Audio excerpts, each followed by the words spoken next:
keep, key. Can you hear the difference between these words? Let's take a look at some more held sounds in American English pronunciation.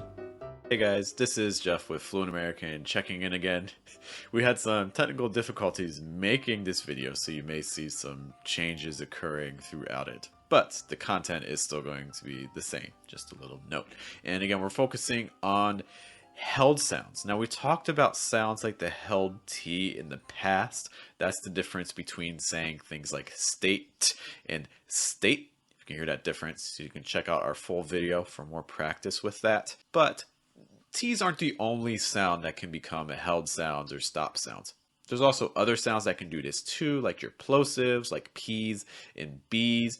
Other sounds like T's and D's can do this as well. So that's kind of what this video is taking a look at. Because one of my students was making a comment that, hey, when he was listening, he always felt like he was hearing like, I'd go, instead of I'd go, or I'd go, I'd go. So that's kind of the inspiration for this video.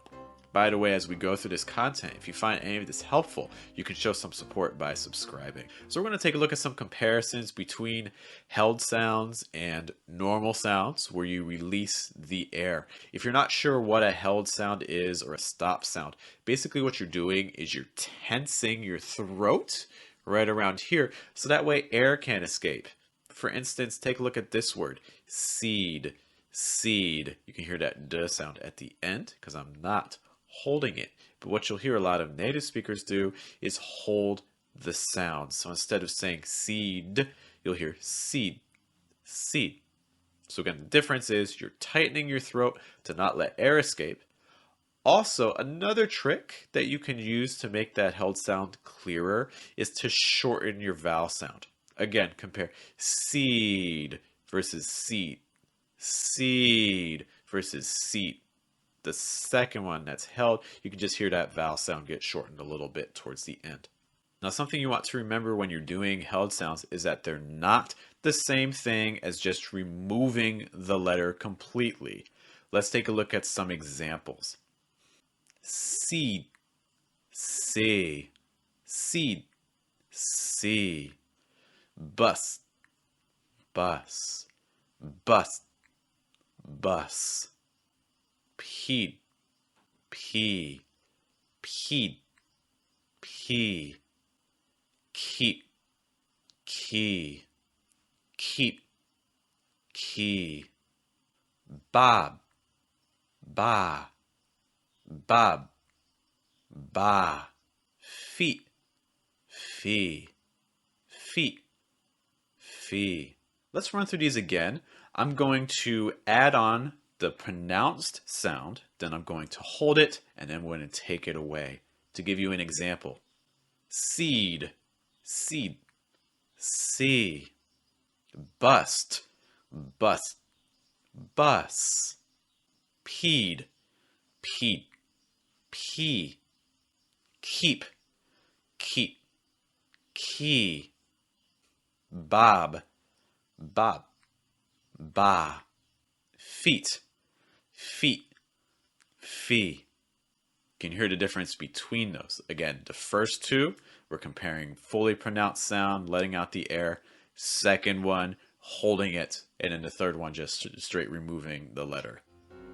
By the way, if you find exercises like this helpful, we do practice like this every single day in our pronunciation Telegram group. You can join. For more information, visit patreon.com/fluentamerican. Let's now take a look at these in some actual word pairs, just to provide some context. For this exercise, the first time you'll hear it, I will pronounce the full sound, and then the second time, I'm going to hold it. I'd go. I'd go. Again, I'd go. I'd go. You'd leave. You'd leave. You'd leave. You'd leave. He'd talk. He'd talk. He'd talk. He'd talk. She'd visit. She'd visit. She'd visit. She'd visit. We'd read. We'd read. We'd read. We'd read. They'd laugh. They'd laugh. They'd laugh. they'd laugh. I think these word pairs do a good job of also showing when these types of things are common. So notice that these held sounds are going to occur at the end of a word when the next word starts with a consonant. So for instance, you could look at day'd laugh. Day'd ends on that D sound. Laugh starts on a consonant sound. So again, that's where a situation would occur where you would use this held sound or this stop sound. Let's now move on to talk about some practice sentences.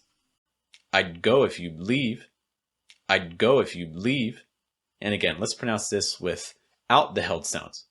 I'd go if you'd leave versus I'd go if you'd leave. You'd visit when you'd finish. You'd visit when you'd finish.